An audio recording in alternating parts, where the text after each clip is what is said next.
Hello এসিসেন, আসসালামু আলাইকুম। আশা করি সকলে ভালো আছেন। তো এই ভিডিওতে আমরা আলোচনা করব মডিফায়ার নিয়ে।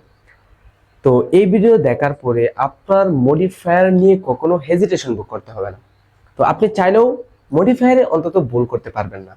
তো এর আগে আমি 1 মিনিট একটা গল্প বলতে চাই।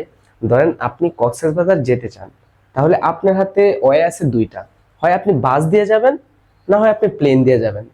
তো আপনি কোনটা দিয়ে যাবেন সেটা হচ্ছে এজ ইউর উইশ, আপনার ইচ্ছা। ধরেন আপনি বাস দিয়ে যদি কক্সবাজার যেতে চান, তাহলে হচ্ছে যানজট, হচ্ছে ধাক্কাধাক্কি, এভাবে আপনি ক্লান্ত হয়ে যেতে পারেন। বাট আপনি যাইতে পারবেন, হয়তো ক্লান্ত হয়ে যাবেন। বাট আপনি যদি প্লেন দিয়ে যান, তাহলে হচ্ছে জাস্ট 30 মিনিটে আপনার সময়ও বেঁচে গেল, আপনি দ্রুত চলে যেতে পারবেন। তো এট দ্য সেম ওয়ে, আপনি ইংলিশটাও যদি এভাবে শিখতে চান, আপনি ডেস্টিনেশনে পৌঁছাতে চান, তাহলে হচ্ছে আপনি বাস মেথড অ্যাপ্লাই করতে পারেন অথবা প্লেন মেথড অ্যাপ্লাই করতে পারেন, এজ ইউর উইশ। তো দেখেন,